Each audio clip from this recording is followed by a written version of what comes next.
के लिए अमर हो गई है। आप उस महान पुरुष को जानते हैं, बाबा सहजनाथ जी।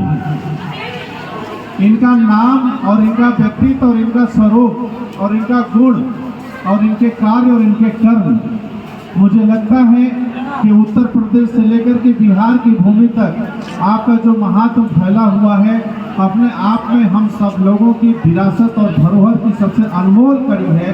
और ऐसे महान पुरुष और ऐसे महान व्यक्तित्व के नाम पर विद्यालय का नामकरण होना और इस तरीके से बच्चों को शिक्षित कर करके देश के भविष्य को उज्जवल बनाना अपने आप में एक महान पवित्र कार्य है। इसके लिए मैं विद्यालय परिवार को और प्रबंधक को और परिवारजनों को, कुटुंबजनों को, स्वजनों को, शुभ चिंतकों को, सबको मैं बधाई देता हूं और शुभकामना देता हूं इस नेक और पवित्र कार्य के लिए।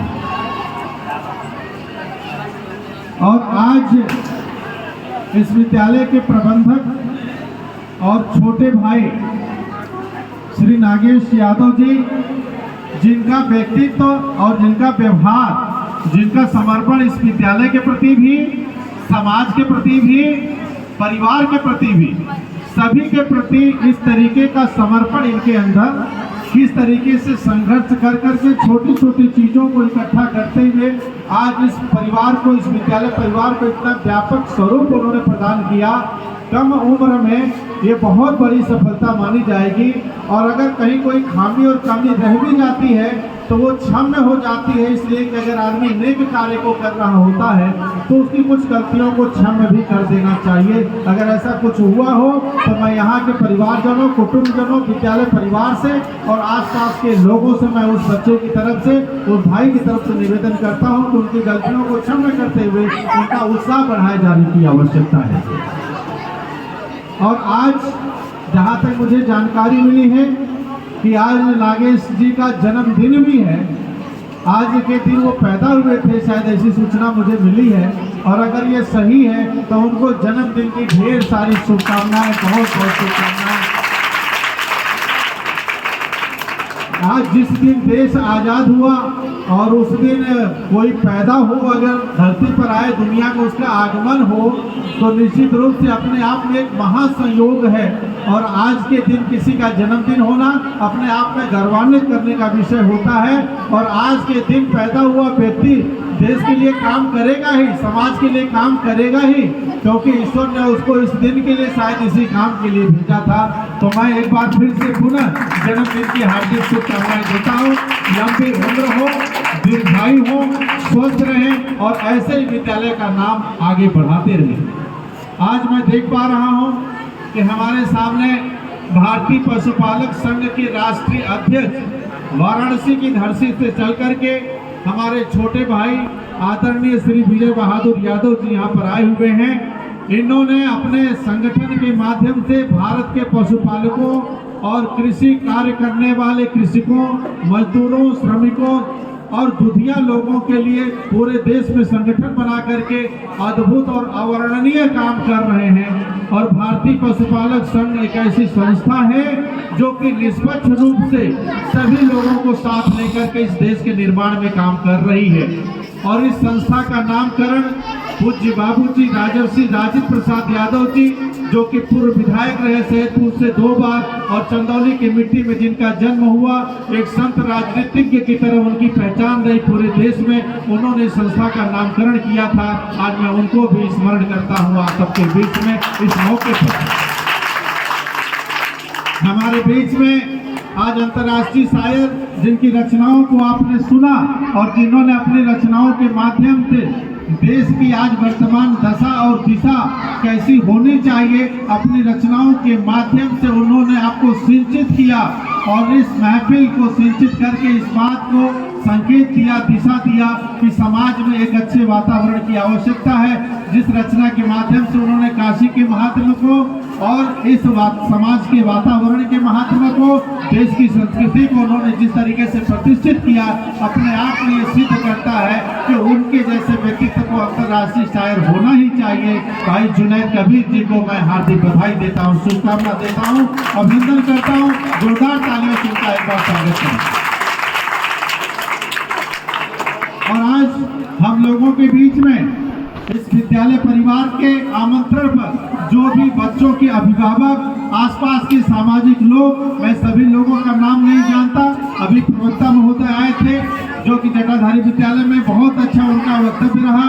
हमारे बगल में बैठे हमारे बड़े भाई स्वजन बैठे हैं और जितने भी बुजुर्ग बड़े भाई छोटे भाई बैठे हैं, मैं आप सभी लोगों का तहे दिल से हार्दिक अभिनंदन करता हूं कि आप सुबह से लेकर के अभी तक यहाँ पर बैठे हुए हैं। तो ये लगता है कि आप इस देश के सम्मानित नागरिक तो हैं ही, लेकिन साथ में इस विद्यालय परिवार को अपना विद्यालय समझते हैं और देश की जिम्मेदार और समाज के जिम्मेदार नागरिक हैं कि इन बच्चों और बच्चियों की मेहनत में और इनका उत्साह बढ़ाने के लिए आप यहाँ पर बैठे हुए इतने समय तक, तो आपका भी आभार है, अभिनंदन है। जितने भी हमारे बड़े भाई, छोटे भाई, बुजुर्ग, अभिभावक, गार्जियन, माता पिता बैठे, सबका अभिनंदन करता हूँ।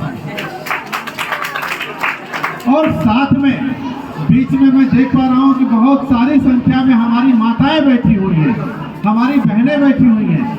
इन माताओं का योगदान गृह निर्माण से लेकर के राष्ट्र निर्माण तक जिस तरीके से इनका योगदान होता है, इनके योगदान को कभी भी शब्दों में नहीं पिरोया जा सकता, केवल भावनाओं में महसूस किया जा सकता है कि हमारी माताओं ने घर को बनाने में, समाज को बनाने में, राष्ट्र को बनाने में जो योगदान दिया है, इसे कोई भी लेखक, कोई भी कवि आज तक लिख नहीं सका, न लिख सकता है, कोई वेद शास्त्र नहीं लिख सकता। लेकिन मैं इन माताओं को कोटि कोटि नमन करता हूँ कि आज यहाँ पर बैठी हुई हैं, अपना सारा काम छोड़ करके। मैं जानता हूँ कि उनके लिए बहुत सारे घर की जिम्मेदारियां हैं, खाना बनाना है, बच्चों की सेवा करनी है, पशु है, चारा है, दूध है, मिट्टी है, सब काम करते हुए अगर इतना समय अगर आपने दिया तो आप हमारे लिए पूजनीय हैं। सभी माताओं को सादर प्रणाम करता हूँ, कोटि से प्रणाम करता हूँ।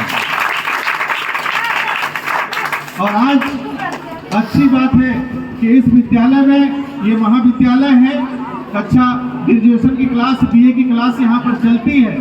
और आज इन बच्चियों ने जो हमारे सामने बैठी हैं, इन बच्चियों ने और जो बच्चियां सांस्कृतिक कार्यक्रमों में जिन्होंने बढ़ चढ़ करके भागीदारी किया, बगल के कमरे में उन बच्चियों ने तपस्या कर करके सवेरे से अपनी कला का प्रदर्शन आपके सामने किया, अपनी प्रतिभा का प्रदर्शन किया। और इन बच्चियों के अंदर जिस प्रकार की प्रतिभाएं आज देखने को मिली हैं, चाहे गायन के माध्यम से, चाहे नृत्य के माध्यम से, चाहे नाटक के माध्यम से, चाहे लघु नाटक के माध्यम से, इन बच्चियों ने अपनी प्रतिभा से इस बात को साबित किया है कि कोई भी प्रतिभा किसी विद्यालय का मोहताज नहीं होते। जिस भी विद्यालय में वो होगी अपने प्रतिभा का प्रदर्शन करेगी। अच्छे अच्छे विद्यालयों में जहाँ संसाधनों की भरमार है, वहाँ पर भी ऐसी प्रतिभाएं देखने को नहीं मिलती जैसा कि आज उस विद्यालय में बच्चियों ने अपने प्रतिभा का प्रदर्शन किया है। मैं चाहता हूँ कि उन बच्चियों के लिए जोरदार तालियां आपकी तरफ से होनी चाहिए और ठीक हो सकते हैं। पिछले 9 तारीख से लेकर के 15 तारीख तक आज़ादी का अमृत महोत्सव मनाया जा रहा है इस देश के अंदर। और इसमें सरकार और गैर सरकारी संस्थाएं और शिक्षण संस्थाएं मिलकर के इस देश में आज़ादी का अमृत महोत्सव मना रही हैं। मनाना भी चाहिए आज़ादी का अमृत महोत्सव, क्योंकि आज़ादी आपकी है, ये देश आपका है और इस देश के आप हैं, ये मिट्टी आपकी है। मनाना चाहिए आपको। लेकिन इस मनाने की विधा में जिन जिन लोगों ने जिस जिस तरीके का अपना योगदान दिया है, उन योगदान को अगर स्मरण न किया जाए, उसको अगर याद न किया जाए, तो आज़ादी का अमृत महोत्सव भी अधूरा माना जाएगा। इसलिए कि आगे जिस सोफे पर मैं बैठा हुआ था, उस सोफे के सामने एक टेबल रखा है और उस टेबल पर कुछ गुलदस्ते रखे हुए हैं। मुझे जानकारी हुई, मुझे बताया गया कि उस गुलदस्ते को बाजार से खरीद के नहीं लाया गया है। इन गुलदस्तों को बच्चियों ने अपने खून और पसीने से, अपने मेहनत से बना करके इसमें सजाया है। ये बड़े गर्व की बात है, बड़े हर्ष की बात है कि बच्चियों ने अपनी कला को, अपनी कला से इस पूरे विद्यालय परिवार को, विद्यालय परिसर को सजा रखा है। इनको देखने की जरूरत है, इनको महसूस करने की जरूरत है और इनका उत्साह बढ़ाए जाने की जरूरत है कि आज बच्चियों ने मेहनत करके इस गुलदस्ते को अपने हाथ से बनाया है। जब हम लोग छोटे छोटे हुआ करते थे तो हमारी माताएं और बहनें अपने हाथ से गुलदस्ते बनाती थी, तकिया की खोली बनाती थी, सोफे बनाती थी, चादर बनाती थी, स्वेटर बनाती थी। उनको हम सब लोग पहनते थे। हाथ से बना हुआ चीज देखे वर्षों बीत गए, लेकिन आज काफी सालों के बाद अगर बच्चियों के हाथ का देखा हुआ बनाया हुआ गुलदस्ता अगर देखने को मिला तो लगता है कि अपनी संस्कृति चिंता है और अपनी संस्कृति कभी मर नहीं सकती, क्योंकि ये भारत की संस्कृति है, ये भारत है, ये कभी नहीं मर सकता। हमारी बच्चियों में, हमारी आने वाली पीढ़ियों में इतनी क्षमता, इतनी हुनर और इतना ताकत है कि हमारी संस्कृति को ये जिंदा रख सकती है, इसे कभी भी धूमिल होने नहीं देंगी। इन बच्चियों के लिए जोरदार तालियां आप सबकी तरफ से।